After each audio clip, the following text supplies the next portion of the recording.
திருக்குறள் கதைகள் கதை எண் 314 காணாமல் போன சங்கிலி. வாங்க. தன் ஃப்ளாட் இருக்கும் அதே தளத்தில் எதிர்ப்புறமாக இருக்கும் ஒரு ஃப்ளாட்டில் வசித்து வந்த உமாபதியை வரவேற்றார் பாலன். 5 வருடங்களாக ஒரே தளத்தில் வசித்து வந்ததால் இரு குடும்பங்களும் பரிச்சயமானவை என்ற போதும் முதலில் இருந்த நெருக்கமும் 2 வருடங்களுக்கு முன் நடந்த ஒரு நிகழ்ச்சியால் குறைந்து விட்டது. உட்காருங்க. இந்த பாலன் உமாவதி சோஃபாவில் உட்கார்ந்ததும் தானும் அவர் எதிரே உட்கார்ந்தார். சொல்லுங்க என்றார் பாலன். உமாவதி சற்று தயங்கிவிட்டு, சார், உங்ககிட்ட ஒரு விஷயம் சொல்லணும். எனக்கு அது சொல்கிறதுக்கு ரொம்ப சங்கடமாக இருக்கு.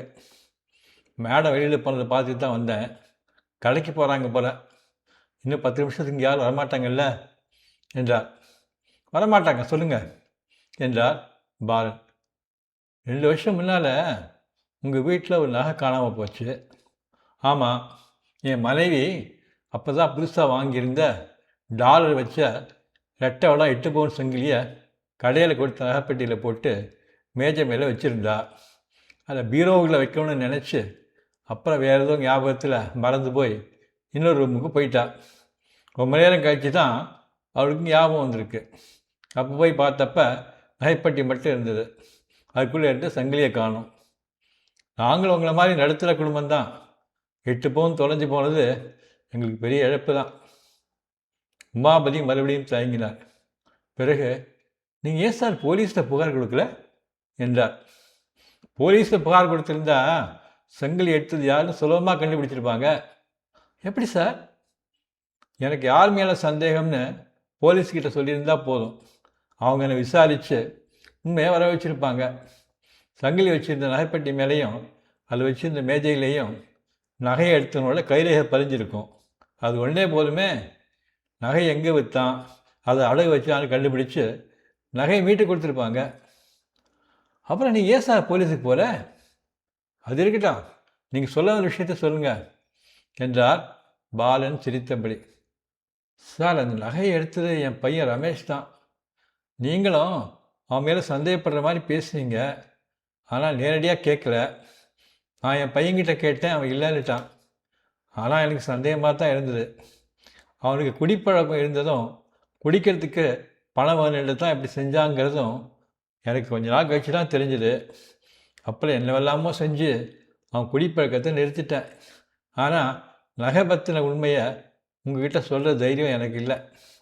அவன் திருந நகைக்கு ஈடான பணத்தை அவங்கக்கிட்ட கொடுத்து உங்கள் நஷ்டத்தை ஈடு செய்கிற அளவுக்கு எனக்கு வசதியும் இல்லை. இந்த குற்ற உணர்ச்சியால் தான் உங்கள்கிட்டே கொஞ்சம் ஒதுங்கி இருந்தேன். நீங்கள் என் பையன் மேலே சந்தேகப்பட்டீங்கிற கோபத்தினால தான் நான் அப்படி நடந்துக்கிட்டு தான் நீங்கள் நினச்சிருக்கலாம். இப்போ சொல்லுங்கள், நீங்கள் ஏன் போலீஸுக்கு போகல? சார், சங்கிலி எடுத்தது உங்கள் பையன்தாங்கிறதுல எனக்கும் என் மனைவிக்கும் எந்த சந்தேகமும் இல்லை. உங்கள் பையன் எங்கள் வீட்டிலேருந்து இங்கே இரவு வாங்கிட்டு போன ஸ்பேனரை திருப்பி கொடுக்க வந்திருக்கான். என் வீட்டு வாசக்கதவு திறந்து இருந்திருக்கு.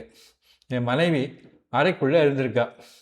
ரமேஷ் குரல் கேட்டதும் ஸ்பேனர் சோஃபா மேலே வச்சுருன்னு என் மனைவி சொல்லியிருக்கா. ஆளுக்குள்ளே வந்த ரமேஷ் இன்னொரு அறையில் இருந்த மேஜை மேலே இருந்த நகைப்பெட்டியை பார்த்துருக்கான். இங்கேருந்து பார்த்தா அந்த மேஜை தெரியுது பாருங்கள். அந்த அறைக்குள்ளே போய் அந்த நகைப்பெட்டியை திறந்து பார்த்துட்டு அதில் இருந்த சங்கிலி எடுத்துகிட்டு போயிருக்கான். ஸ்பேனரை ஹாலில் இருந்த சோஃபா மேலே வைக்காமல் நகைப்பட்டி இருந்த மேஜை மேலே வச்சுட்டு போயிருக்கான். என் மனைவி சொன்னபடி ஹாலில் இருக்கிற சோஃபா மேலே ஸ்பேனர் வச்சுட்டு போகாமல் யாரும் இல்லாத அறைக்குள்ளே போய் நகைப்பட்டி இருந்த மேஜை மேலே ஏன் ஸ்பேனர் வச்சுட்டு போகணும்? அவன் தான் நகை எடுத்தாங்கிறதுக்கு இதுவே ஆதாரம். இன்னொரு அறையில் இருந்த என் மனைவி இதை கவனிக்கலை. நகைப்பட்டியை மேஜை மேலே வச்சதும் வாசக்கதவை திறந்து வச்சுட்டு இன்னொரு அறையில் இருந்ததும் என் மனைவியோட அஜாக்கிரதை தான். ஆனால் உங்கள் பையனை தவிர வேறு யாரும் என் வீட்டுக்கு வரல. போலீஸில் புகார் செஞ்சு எங்கள் சந்தேகத்தை சொல்லியிருந்தா கல்லூரியில் படிச்சுட்டு இருந்த உங்கள் பையனோட எதிர்காலமே பாழாகி இருக்கும்.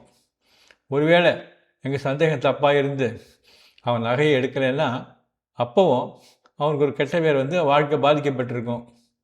நகை போனாலும் பரவாயில்லை, ஒரு பையனோட எதிர்காலத்தை பாழடிக்க வேண்டாம்னு தான் நான் போலீஸுக்கு போகலை. உமாபதி சட்டென்று எழுந்து பாலனின் கைகளை பிடித்து கொண்டார். சார், உங்களுக்கு ரொம்ப பரந்த மனசு. உங்கள் வீட்டில் என் பையன் திருட நினச்சா எனக்கு அவமானமாக இருக்குது. இப்போ நான் வந்த விஷயத்தை நினச்சா இன்னும் அவமானமாக இருக்குது. சொல்லுங்கள், என்ன விஷயம் என்றார் பாலு. சார், ரமேஷ் படிப்பு முடிக்க போகிறான். அவனுக்கு ஒரு பெரிய கம்பெனியில் வேலை கிடச்சிருக்கு. அவங்க ஒரு நல்ல ரெஃபரன்ஸ் கேட்டிருக்காங்க. நீங்கள் ஒரு அரசு நிறுவனத்தில் அதிகாரி இருக்கிறதால உங்கள் பேர் அவன் கொடுத்துருக்கான். எனக்கு அது இப்போ தான் தெரியும். உங்களுக்கு அவன் மேலே சந்தேகம் இருக்கிறது அவனுக்கு தெரியாது. எனக்கு முன்னாலே தெரிஞ்சிருந்தால் நான் உங்கள் பேரை கொடுக்க வேண்டாம், நான் அவங்ககிட்ட சொல்லியிருப்பேன். அந்த கம்பெனிலேருந்து அவனை பற்றி விசாரித்து உங்களுக்கு கடிதம் வரும். தயவு செஞ்சு அவன் செஞ்ச தப்பை மனசில் வச்சுக்கிட்டு நீங்கள் அவனை பற்றி தப்பாக ரிப்போர்ட் கொடுத்துடாதீங்க. இந்த உதவியை கேட்கத்தான் நான் வந்தேன். நீங்கள் ஏற்கனவே அவன் விஷயத்தில் ரொம்ப பரந்த மனசோடு நடந்துகிட்டு இருக்கீங்க. உங்கள்கிட்ட இன்னொரு உதவி கேட்குறது எனக்கு அவமானமாக தான் இருக்குது. ஆனால் எனக்கு வேறு வழி இல்லை. உமாபதிக்கு அழுகே வந்துவிடும் போல் இருந்தது. நீங்கள் கொஞ்சம் லேட்டாக வந்திருக்கீங்க சார்.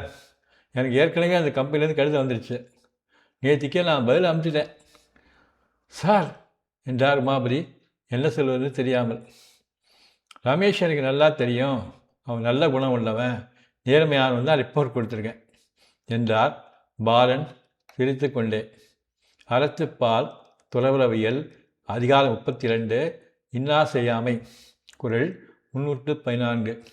இன்னா செய்தாரை ஒருத்தல் அவர் நாண நன்னயம் செய்துவிடல். பொருள்: நமக்கு ஒரு துன்பம் செய்தால் அவர் வெட்கப்படும்படி அவருக்கு நன்மை செய்வதுதான் அவரை தண்டிக்கும் வழியாகும். இந்த வீடியோவை லைக் பண்ணுங்கள், கமெண்ட் பண்ணுங்கள், ஷேர் பண்ணுங்கள், எங்கள் சேனலுக்கு சப்ஸ்கிரைப் பண்ணுங்கள். சீக்கிரமே இன்னொரு வீடியோவில் உங்களை நான் சந்திக்கிறேன். நன்றி, வணக்கம்.